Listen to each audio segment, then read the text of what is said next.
ജീവിതത്തിൽ അതുപോലെ തന്നെയാണെന്നാണല്ലോ, ഈ അഭിനയിച്ച കണക്കാണല്ലോ ജീവിതവും ചേട്ടന്റെ. പ്രിയയുടെ ആര് പറഞ്ഞു? അല്ല, ഞാൻ അറിഞ്ഞതാ. പ്രിയയുടെ ആര് പറഞ്ഞു? ഞാൻ ഇങ്ങനെ പൊതുവേ അറിഞ്ഞതാ.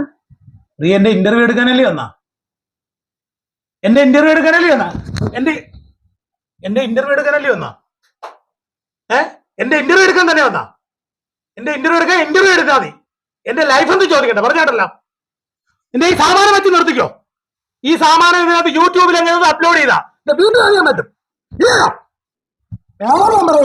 പറഞ്ഞോട്ടാ, ഒരുമാതിരി ഉണ്ടാക്കിയ ചോദ്യം എടുത്ത് ചോദിക്കരുത്. ഒരുമാതിരി ആരെങ്കിലും പഠനം കൊണ്ടിട്ട് ഇന്റർവ്യൂ ഉണ്ടാക്കാൻ കയറി വരണം. മേലാലെ ഞാൻ പറയണേ, ഇനി എന്റെ അടുത്ത് ഇത് പറഞ്ഞിരിക്കട്ടെ, മേലാലെ ഒരു ആർട്ടിസ്റ്റിന്റെ അടുത്തും ഇങ്ങനത്തെ പോക്കർ തെരഞ്ഞെടുത്ത് ചോദിക്കരുത്. പറഞ്ഞാട്ടാ, ഡിലീറ്റ് ചെയ്തോളാം ഈ സാമാനം. പറഞ്ഞാട്ടല്ല, ഈ ഇന്റർവ്യൂ എല്ലാം ഡിലീറ്റ് ചെയ്തോളാം. ഉണ്ടാക്കിയ വർത്താനം കൊണ്ട് വരണം. അപ്ലോഡ്. ഹായ് സുഹൃത്തുക്കളെ, ഞാനിപ്പോൾ നിൽക്കുന്നത് തിരുവനന്തപുരം ജില്ലയിലെ വെഞ്ഞാറമൂട് എന്ന സ്ഥലത്താണ്. നമുക്കൊരു കലാകാരനെ പരിചയപ്പെടാം. കലാഭവൻ മണി പുരസ്കാര ജേതാവും നാടൻപാട്ട് കലാകാരനുമായ ശ്രീ സന്തോഷ് ബാബു വെഞ്ഞാറമൂട്. ചേട്ടാ നമസ്കാരം. നമസ്കാരം. പ്രിയയ്ക്കും ഒപ്പം ലൈറ്റ് മീഡിയയിലെ എൻ്റെ പ്രിയപ്പെട്ട പ്രേക്ഷകർക്കും. പൂത്ത ചെമ്പകച്ചോട്ടിൽ ഞാൻ കാത്തു നിന്നു കരളെ, എന്റെ കൂട്ടുകാരി നീ എൻ കരളിൽ വീട്ടുകാരി. കണ്ട നാൾ മുതൽ ഞാൻ നിന്നെ സ്വന്തമാക്കിയില്ലേ, കൂടൊരുക്കിടാം ഞാൻ പൊന്നെ കൂട്ടിനായി വരുമോ.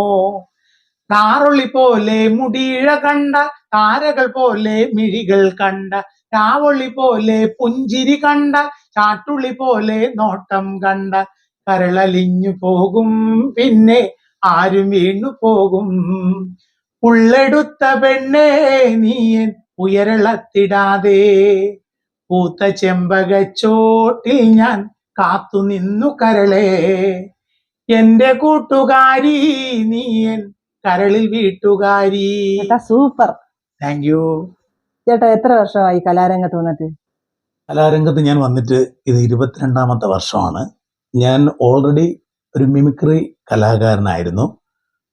ഏകദേശം ഒരു 10 വർഷം മിമിക്രി ട്രൂപ്പുകളിലൊക്കെ സജീവമായിരുന്നു.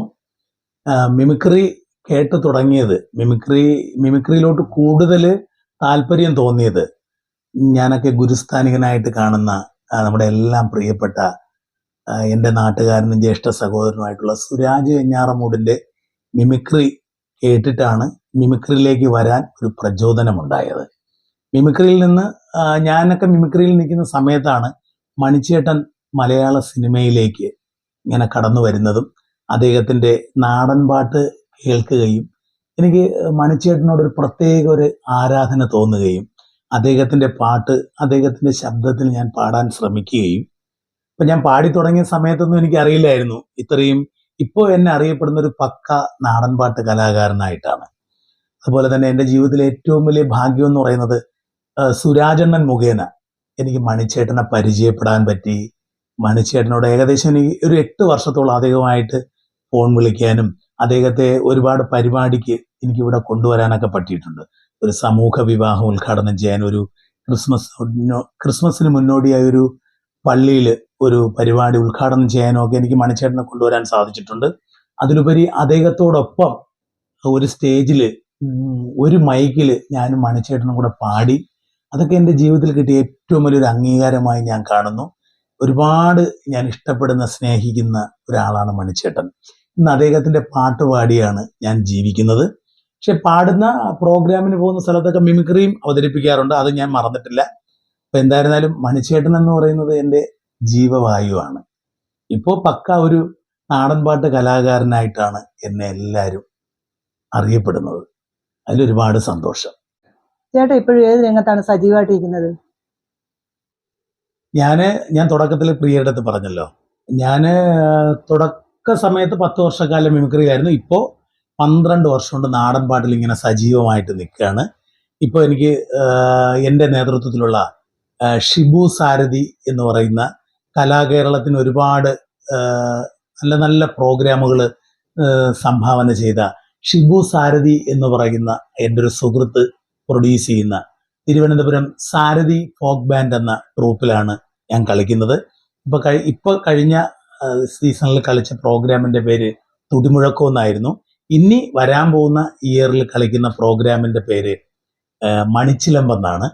അപ്പോൾ ഞാൻ ഈ 12 വർഷം, ഇപ്പോൾ 12ാമത്തെ വർഷമാണ് നാടൻപാട്ടിൽ.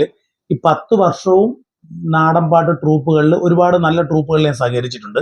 അതിൽ നിന്നൊക്കെ വ്യത്യസ്തമായൊരു പ്രോഗ്രാമാണ്. കാര്യം സൗണ്ടിനും ലൈറ്റിനും ഒക്കെ കൂടുതൽ പ്രാധാന്യം കൊടുത്ത് 25,000 watts line array sound, 40,000 watts light effect, 5 piece orchestra, അങ്ങനെ ഒരുപാട് മെയിലും ഫീമെയിലും ആയിട്ടുള്ള കുറേ നല്ല ആർട്ടിസ്റ്റുകൾ, വിഷ്വലിനൊക്കെ കൂടുതൽ ഇമ്പോർട്ടൻ്റ് കൊടുത്തുകൊണ്ട് നമ്മൾ കണ്ട് മടുത്ത നാടൻപാട്ട് സെറ്റപ്പിൽ നിന്നൊക്കെ ഒരുപാട് മാറിയിട്ടുള്ളൊരു കളർഫുൾ ഷോയാണ് തിരുവനന്തപുരം സാരഥി ഫോക്ക് ബാൻഡിൻ്റെ പ്രോഗ്രാം. ഇപ്പോഴത്തെ പ്രോഗ്രാമിൻ്റെ ഇനി പുതിയ ഇയറിൽ വരാൻ പോകുന്ന പ്രോഗ്രാമിൻ്റെ പേര് മണിച്ചിലമ്പെന്നാണ്.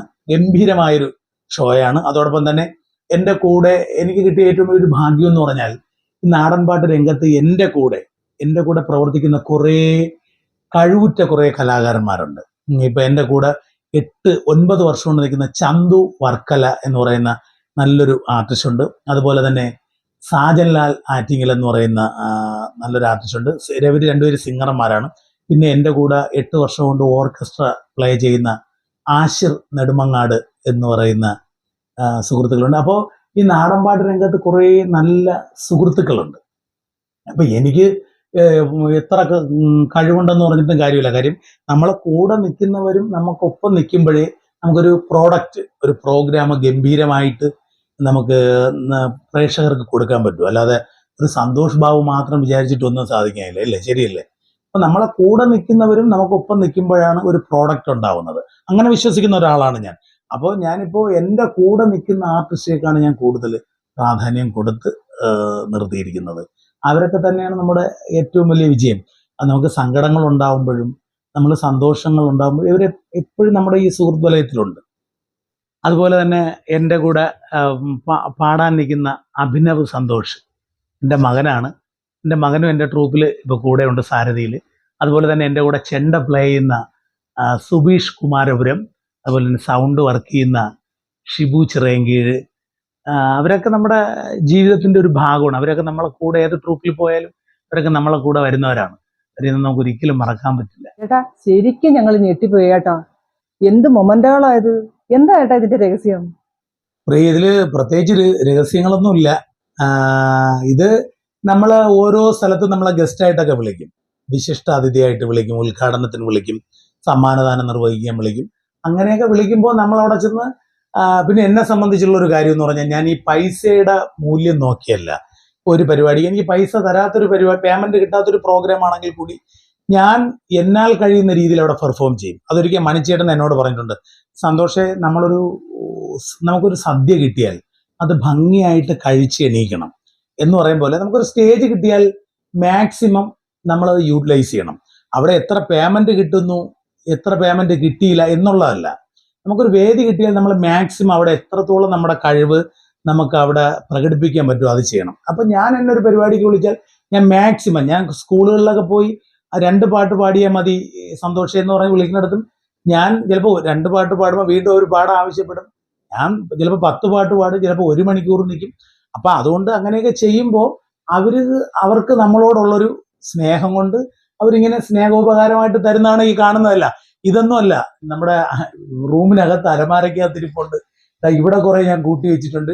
അപ്പോൾ ഇതിൻ്റെ ഇനി എൻ്റെ പല സുഹൃത്തുക്കളും ഇവിടെ വരുമ്പോൾ ചോദിക്കും, ഇതെല്ലാം കൂടെ വില പറയാം, ചാക്കിൽ വാരി കെട്ടട്ടാന്നൊക്കെ ചോദിക്കും, തമാശയ്ക്ക് ചോദിക്കും.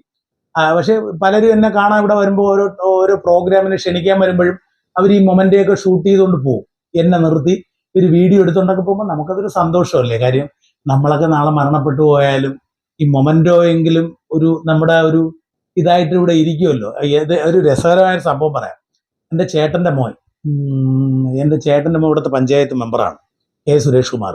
ചേട്ടൻ്റെ മോനും ഞാനും കൂടെ ഒരു ദിവസം ഇവിടെ നിന്ന് ഈ മൊമെൻ്റോ ഇങ്ങനെ ഈ വലയൊക്കെ അടിച്ച് വൃത്തിയാക്കിക്കൊണ്ടിരുന്നപ്പോൾ അവൻ എന്നോട് ചോദിച്ചു, കൊച്ചച്ച മരിക്കുമ്പോൾ ഇതൊക്കെ ആർക്ക് കൊടുക്കുമെന്ന് എന്നോട് ചോദിച്ചു. പക്ഷെ അവൻ്റെ മനസ്സിലൊന്നുമില്ലാതെ ചോദിച്ചത്. അപ്പോഴും നമ്മുടെ മനസ്സിൽ നമ്മളൊക്കെ മരണപ്പെട്ടു പോയാലും ഇതൊക്കെ ഒരു സ്മാരകം പോലെ ഇരിക്കും. ഒരു കലാകാരന് ജീവിതത്തിൽ കിട്ടുന്ന ഏറ്റവും വലിയ അംഗീകാരമായിട്ട് കാണുന്ന ഒരാളാണ് ഞാൻ. ചേട്ടന് കിട്ടിയ പുരസ്കാരങ്ങൾ ഏതൊക്കെയാണ്? പുരസ്കാരങ്ങൾ എന്ന് പറയുമ്പോൾ നമുക്ക് ഈ കാണുന്നതെല്ലാം ഇവിടെ വയ്ക്കാത്ത കുറെ ഇരിപ്പുണ്ട്. ഈ കാണുന്നതെല്ലാം നമുക്ക് കിട്ടിയ അതൊരു നാരങ്ങയായിരുന്നാലും ഒരു പൊന്നാടയായിരുന്നാലും നമുക്ക് കിട്ടുന്നത് ഏറ്റവും വലിയ ഗിഫ്റ്റായിട്ട് കാണുന്ന ഒരാളാണ് ഞാൻ. എല്ലാ കലാകാരന്മാരും അങ്ങനെ ആയിരിക്കും. പിന്നെ എനിക്ക് പുരസ്കാരമായിട്ട് ആദ്യമായി കിട്ടുന്നത് മണിച്ചേട്ടൻ്റെ പേരിൽ ഏർപ്പെടുത്തിയ പ്രഥമ കലാഭവൻ മണി പുരസ്കാരം.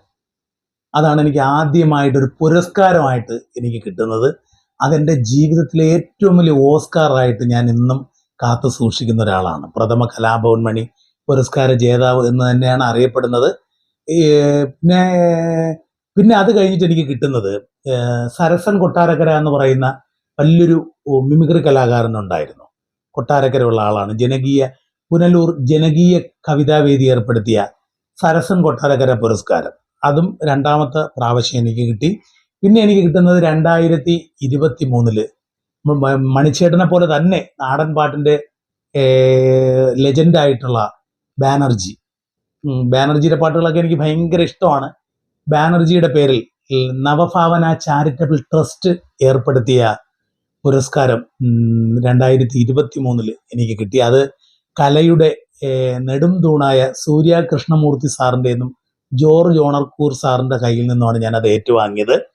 അത് കഴിഞ്ഞിട്ട് ഇപ്പോൾ 2024 ജനുവരി 1 എനിക്ക് കിട്ടിയത്, ഞാനിപ്പോൾ തൂക്കുകയർ എന്ന് പറയുന്നൊരു വെഞ്ഞാറമൂട് ടാക്കീസിൻ്റെ ഷോർട്ട് മൂവിയിൽ അഭിനയിച്ചിട്ടുണ്ടായിരുന്നു. അതൊരു നല്ലൊരു ഷോർട്ട് മൂവിയായിരുന്നു. അതിലെ അഭിനയത്തിന് എനിക്ക് ഏറ്റവും നല്ല നടനുള്ള തിലകൻ പുരസ്കാരം. നമുക്ക് അദ്ദേഹത്തിൻ്റെ പേര് പറയാൻ പോലുള്ള യോഗ്യതയില്ല. കാര്യം അഭിനയ കലയുടെ സിംഹമായിരുന്നു അദ്ദേഹം. അറിയാം തിലകൻ സാറിനെ കുറിച്ച്.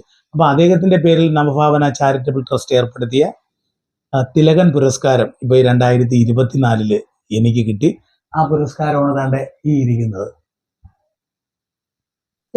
ചേട്ടനെ അറിയപ്പെടുന്നത് തന്നെ മണിച്ചേട്ടന്റെ പേരിലല്ലേ? അപ്പൊ ചേട്ടന് മണിച്ചേട്ടനുമായിട്ടുള്ള ഒരു അടുപ്പം എന്താണ്? അടുപ്പം വലിയ അടുപ്പമായിരുന്നു. വലിയ അടുപ്പം എന്ന് പറഞ്ഞാൽ നല്ല അടുപ്പമായിരുന്നു. ഞാൻ വിളിക്കുമായിരുന്നു, എന്നെ വിളിക്കുമായിരുന്നു. പിന്നെ ഞാൻ വീട്ടിൽ പോകുമായിരുന്നു പുള്ളിയുടെ. പാടിയിലൊക്കെ ഞാൻ ഒരുപാട് പ്രാവശ്യം പോയിട്ടുണ്ട്. മറ്റു പലരെയൊക്കെ പുള്ളി ഉദ്ഘാടനത്തിന് ക്ഷണിക്കാനൊക്കെ ഞാൻ കൊണ്ടുപോയിട്ടുണ്ട്. നല്ല അടുപ്പമായിരുന്നു. അടുപ്പം എന്നതിലുപരി ഇപ്പം ഞാൻ ദൈവതുല്യമായിട്ട് കാണുന്ന ഒരാളാണ്. കാര്യം ഇന്ന് ഞാനും എൻ്റെ കുടുംബവും ജീവിക്കുന്നത് പുള്ളിയുടെ പാട്ട് പാടി കിട്ടുന്ന വരുമാനം കൊണ്ട് തന്നെയാണ് ജീവിക്കുന്നത്. അതുകൊണ്ട് അദ്ദേഹത്തെ ദൈവത്തിന് തുല്യമായിട്ട് തന്നെയാണ് ഞാൻ കാണുന്നത്. നിങ്ങൾക്ക് കാണാൻ പറ്റും, അദ്ദേഹത്തിൻ്റെ ഫോട്ടോ കണ്ടില്ലേ? ഞാൻ ഹാരമൊക്കെ ഇട്ട് ഞാൻ അത്രയും മനസ്സിൽ അദ്ദേഹത്തെ ഇങ്ങനെ ആവാഹിച്ച് കൊണ്ടു കിടക്കുന്ന ഒരാളാണ്. പക്ഷേ എന്ന് പറഞ്ഞിട്ട് ഞാനൊരു കലാഭവൻ മണിയാണെന്നുള്ള രീതിയിലൊന്നും ഞാൻ നടക്കാറില്ല. മനസ്സിലായില്ല? അങ്ങനെ കുറേ വിമർശനങ്ങളൊക്കെ ഉണ്ട് എന്നും പറഞ്ഞിട്ട് നമ്മളത് പുള്ളി 24 hours പുള്ളിയായിട്ട് നടക്കാറില്ല.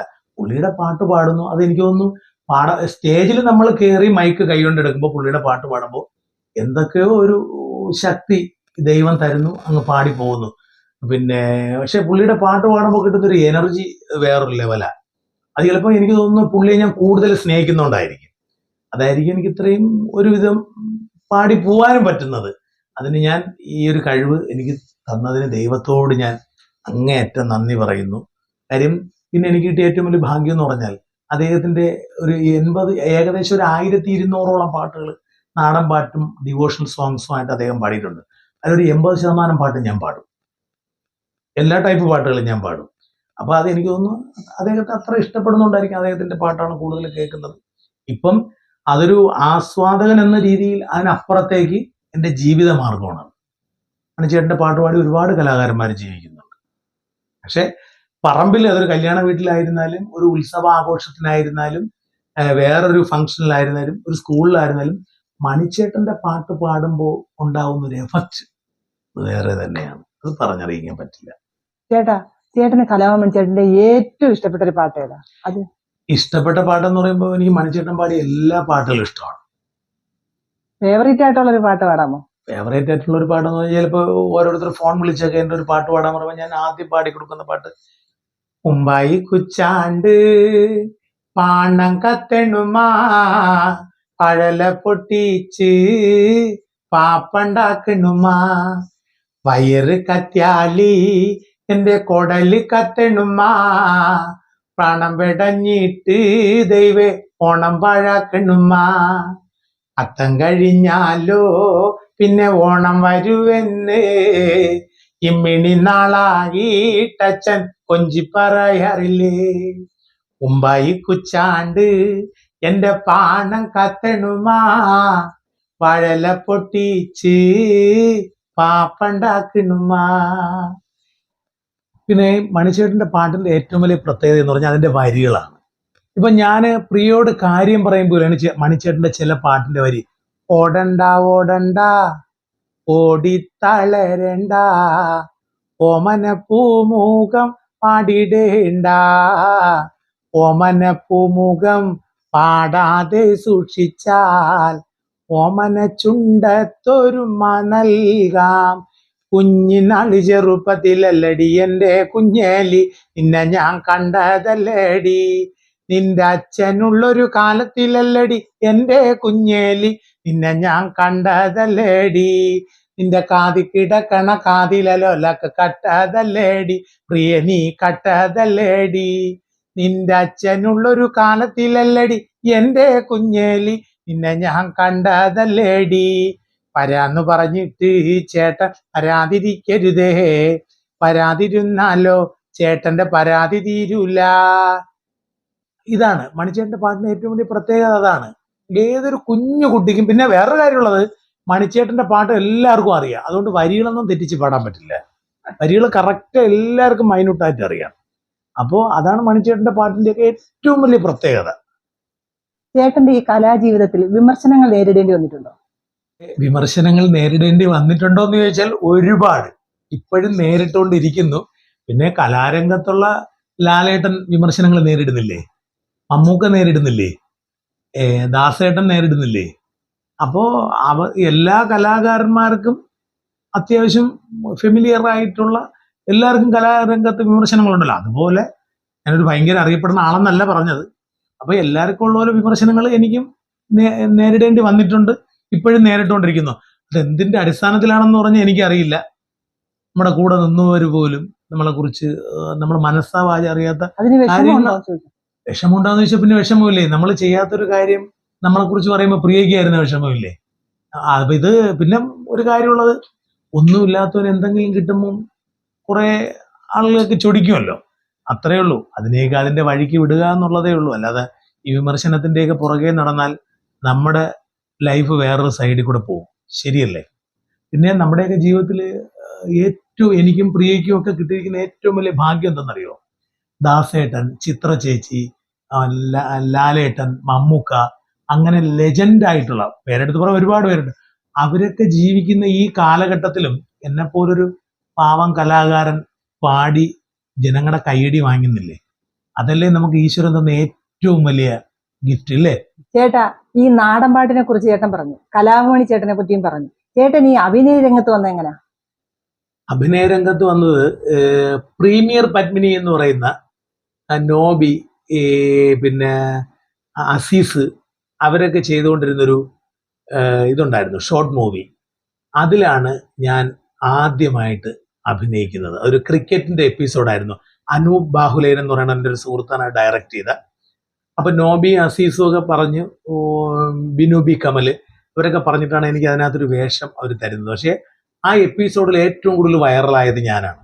കൊറോണ ടൈമിലാണ് അത് ചെയ്തത്. അത് ഭയങ്കരമായിട്ട് വൈറലായി. അതാണ് ഞാൻ ആദ്യമായിട്ടൊരു ഷോർട്ട് മൂവി ചെയ്യുന്നത്, വെബ് സീരീസ്. പിന്നെ അപ്പൊ അതങ്ങ് ഭയങ്കരമായിട്ട് വൈറലായി. പിന്നെ അത് കണ്ടിട്ട് അത് ഏകദേശം എനിക്ക് തോന്നുന്നു ഒരു 2-3 മില്യണൊക്കെ അത് പോയി. അതെനിക്ക് ഒരുപാട് അംഗീകാരങ്ങൾ നേടിത്തന്നു.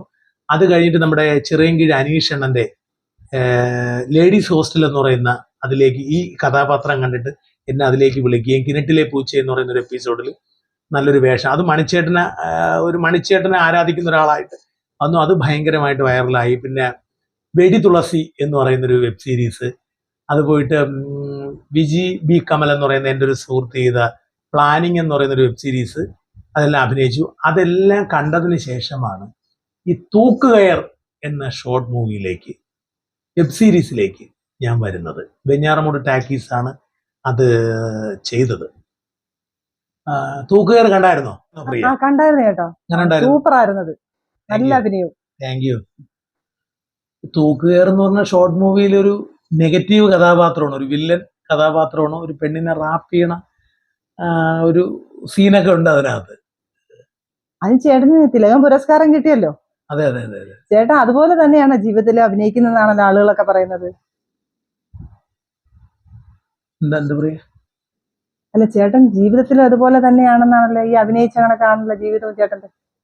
പ്രിയയുടെ അടുത്ത് ആര് പറഞ്ഞു? അല്ല, ഞാൻ അറിഞ്ഞതാ. പ്രിയയുടെ അടുത്ത് ആര് പറഞ്ഞ? ഞാൻ ഇങ്ങനെ പൊതുവെ അറിഞ്ഞതാ. പ്രിയ എന്റെ ഇന്റർവ്യൂ എടുക്കാനല്ലേ വന്നാ? എന്റെ ഇന്റർവ്യൂ എടുക്കാനല്ലേ വന്നാ? എന്റെ ഇന്റർവ്യൂ എടുക്കാനല്ലേ വന്നാ? എന്റെ ഇന്റർവ്യൂ എടുക്കാൻ തന്നെ വന്നാ? എന്റെ ഇന്റർവ്യൂ എടുത്താൽ മതി. എന്റെ ലൈഫ് എന്ത് ചോദിക്കട്ടെ, പറഞ്ഞാട്ടല്ല. എന്റെ ഈ സാമാനം വെച്ച് നിർത്തിക്കോ. ഈ സാമാനം ഇതിനകത്ത് യൂട്യൂബിൽ എങ്ങനെ അപ്ലോഡ് ചെയ്താ വീണ്ടും അറിയാൻ പറ്റും. പറയണം പറഞ്ഞോട്ടാ, ഒരുമാതിരി ഉണ്ടാക്കിയ ചോദ്യം നിർത്തി ചോദിക്കരുത്. ഒരുമാതിരി ആരെങ്കിലും പറയണേ കൊണ്ടോട്ട് ഇന്റർവ്യൂ ഉണ്ടാക്കാൻ കയറി വരണം. മേലാലെ ഞാൻ പറയണേ, ഇനി എന്റെ അടുത്ത് ഇത് പറഞ്ഞിരിക്കട്ടെ, മേലാലെ ഒരു ആർട്ടിസ്റ്റിന്റെ അടുത്തും ഇങ്ങനത്തെ പോക്കർ തെരഞ്ഞെടുത്ത് ചോദിക്കരുത്, പറഞ്ഞാട്ടാ. ഡിലീറ്റ് ചെയ്തോളാം ഈ സാമാനം, പറഞ്ഞാട്ടല്ല.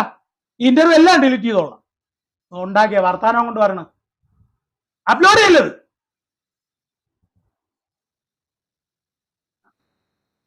ഞാൻ വലിയ സിനിമാടനൊന്നും അല്ല, പക്ഷെ ഞാൻ ഒരുപാട് ഇന്റർവ്യൂ കൊടുത്തിട്ടുണ്ട്.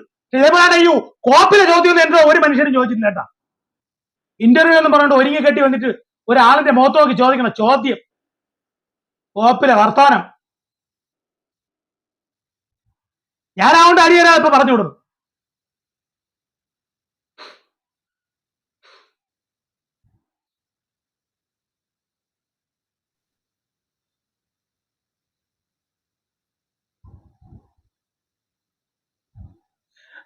പ്രിയ പരിചയേ? പ്രിയെ, ഇതാണ് അഭിനയം. ഇങ്ങനെ അഭിനയിച്ചതിനാണ് എനിക്ക് തിലകം പുരസ്കാരം കിട്ടിയത്. സോറി. അയ്യോ എന്റെ അമ്മയെ, എന്റെ കിളി പോയി ചേട്ടാ. സോറി കേട്ടോ, സോറി. ക്യാമറാമാനെ സോറി അണ്ണാ, സോറി സോറി സോറി. ഇതാണ് അഭിനയം, ഇങ്ങനെ അഭിനയിക്കുന്നു. എന്റെ പൊന്നു ചേട്ടാ, ചേട്ടന്റെ അഭിനയം ഇതാണെന്നുണ്ടെങ്കിൽ തിലകൻ അവാർഡല്ല, നാഷണൽ അവാർഡ് വരെ കിട്ടണം. അഭിനയം എന്ന് പറയുമ്പോഴേ നമ്മൾ അഭിനയിക്കുന്നെന്ന് ജനത്തിന് തോന്നരുത്. നമ്മൾ അഭിനയിക്കുന്നതിൽ ഒറിജിനാലിറ്റി വേണം, വേണ്ടേ? അതെ. പ്രിയരെ ഹാങ് ഓവർ മാറാൻ നമുക്കൊരു പാട്ട് പാടിയാലേ? ധരിച്ചല്ലേ? സോറി കേട്ടാ. ഈ മനോഹര ഭൂമിയിൽ ഇനിയൊരു ജന്മമില്ലല്ലോ സുഹൃത്തെ, ആശ്വസിക്കുക നാം. ഈ വിലാസലോല ഭൂമിയിൽ ആരു ബന്ധുക്കൾ സുഹൃത്തെ, ചുറ്റും ശത്രുക്കൾ. സർവം മറക്കുവാൻ അല്പം മദ്യം നുകർന്നു ഞാൻ, സൗഖ്യം നുകരുമ്പോൾ അരുതേ ചതഞ്ഞ വേദാന്തം. ഓരോ മനുജനും ഓരോ ദിനമും താറടി മണ്ണിൻ ജന്മി നമ്മൾ. എന്തിനു ജന്മം ഇതെന്തിനു ജീവിതം എന്തിനു നാമ്രത. അരങ്ങൊഴിഞ്ഞു പോകാൻ ഇവിടൊരു നാടകമാടുന്നു. ഇന്നലെ നമ്മൾ കണ്ടവരിൽ ചിലരെങ്ങോ മറയുന്നു. കാലം കാട്ടും കാലം അതിൽ മണ്ണായി മാറുന്നു. ഈ മനോഹര ഭൂമിയിൽ ഇനിയൊരു ജന്മമില്ലല്ലോ സുഹൃത്തെ, ആശ്വസിക്കുക നാം. ഈ വിലാസലോല ഭൂമിയിൽ ആരു ബന്ധുക്കൾ സുഹൃത്തെ, ചുറ്റും ശത്രുക്കൾ. സർവം മറക്കുവാൻ അല്പം മദ്യം നുകർന്നു ഞാൻ, സൗഖ്യം നുകരുമ്പോൾ അരുതേ ചതഞ്ഞ വേദാന്തം. ഓരോ മനുജനും ഓരോ ദിനമും താറടി മണ്ണിൻ ജന്മി നമ്മൾ. എന്തിനു ജന്മം ഇതെന്തിനു ജീവിതം എന്തിനു നാമ്രത. അരങ്ങൊഴിഞ്ഞു പോകാൻ ഇവിടൊരു നാടകമാടുന്നു. ഇന്നലെ നമ്മൾ കണ്ടവരിൽ ചിലരെങ്ങോ മറയുന്നു. കാലം കാട്ടും കാലം അതിൽ നാം മണ്ണായി മാറുന്നു. ഈ മനോഹര ഭൂമിയിൽ ഇനിയൊരു ജന്മമില്ലല്ലോ സുഹൃത്തെ, ആശ്വസിക്കുക നാം. Thank you. Thank you. Light മീഡിയയുടെ എല്ലാ പ്രിയപ്പെട്ട പ്രേക്ഷകർക്കും ഒരുപാട് നന്ദി അറിയിക്കുന്നു. അതോടൊപ്പം തന്നെ ഈ ഒരു ഇൻ്റർവ്യൂവിന് എന്നെ ക്ഷണിച്ച ലൈറ്റ് മീഡിയയിലെ എല്ലാ പ്രിയപ്പെട്ട സുഹൃത്തുക്കൾക്കും 1000 നന്ദി അറിയിച്ചു കൊള്ളുന്നു. അതോടൊപ്പം തന്നെ എനിക്ക് തിരുവനന്തപുരം സാരഥി ഫോക്ക് ബാൻഡ് എന്നൊരു നാടൻപാട്ട് സംഘമുണ്ട്. എൻ്റെ പുതിയ 2024 പുതിയ പ്രോഗ്രാം ഓഗസ്റ്റ് ആദ്യവാരം മുതൽ വേദികളിൽ എത്തുകയാണ്. മണിച്ചേട്ടൻ്റെ പാട്ടുകളും തനത് നാടൻ പാട്ടുകളും ഒക്കെ കോർത്തിണക്കിക്കൊണ്ടുള്ള നാടൻപാട്ടിൻ്റെ ചരിത്രത്തിലെ ഒരു ബിഗ് ബഡ്ജറ്റ് ഷോയാണ്. മണിക്കിലുക്കം എന്നാണ് പ്രോഗ്രാമിൻ്റെ പേര്. ആ പ്രോഗ്രാമിന് എല്ലാ പ്രിയപ്പെട്ടവരുടെയും അകമഴിഞ്ഞ സ്നേഹവും സപ്പോർട്ടും ഒക്കെ ഉണ്ടാവണം. അതുപോലെ തന്നെ എന്നെ ഇത്രയും സമയം ഇൻ്റർവ്യൂ ചെയ്ത പ്രിയെ ഞാൻ നിങ്ങൾക്കായി ഒന്ന് പരിചയപ്പെടുത്തുകയാണ്. പ്രിയെ, നമസ്കാരം. പ്രിയ വലിയൊരു ആക്ടറാണ്. ഒരുപാട് സിനിമകളിൽ അഭിനയിച്ചിട്ടുണ്ട്, ഒരുപാട് സീരിയലുകളിൽ ഒരുപാട് പ്രമുഖ താരങ്ങളോടൊപ്പം അഭിനയിച്ചിട്ടുള്ള ഒരു അഭിനേത്രിയാണ്. കൊല്ലം ജില്ലയിലെ ചാത്തന്നൂർ നിവാസിയാണ്. അതോടൊപ്പം തന്നെ ഏറ്റവും വലിയ പ്രത്യേകത, ഈ ഇൻ്റർവ്യൂവിൻ്റെ ഏറ്റവും വലിയ പ്രത്യേകത എന്ന് പറയുന്നത്, ലൈറ്റ് മീഡിയ ഈ ഇൻ്റർവ്യൂവിനായിട്ട് എന്നെ വിളിക്കുമ്പോൾ ഒരു പുതിയ ആങ്കറാണെന്നാണ് പറഞ്ഞത്. അപ്പോൾ അതുകൊണ്ട് പ്രിയയ്ക്ക് ഇപ്പം ഞാൻ തന്ന പണി എൻ്റെ ഒരു നടയടിയാണ് കേട്ടോ. ആദ്യമായിട്ടല്ലേ ഇൻ്റർവ്യൂ ചെയ്യണം. അപ്പോൾ ഇനി വലിയ ഒരുപാട് താരങ്ങളെയൊക്കെ ഇൻ്റർവ്യൂ ചെയ്യാൻ പറ്റട്ടെ. അപ്പോഴൊക്കെ സന്തോഷ് ബാബുവിനെയാണ് ഞാൻ ആദ്യമായിട്ട് ഇൻ്റർവ്യൂ ചെയ്തതെന്ന് അറിയട്ടെ. അതിനുവേണ്ടിയുള്ളൊരു നടയടിയായിരുന്നു. ഒരുപാട് സന്തോഷം. ഒരുപാട് ഉയരങ്ങളിൽ പ്രിയ എന്ന കലാകാരി എത്തട്ടെ. Thank you so much. Love U.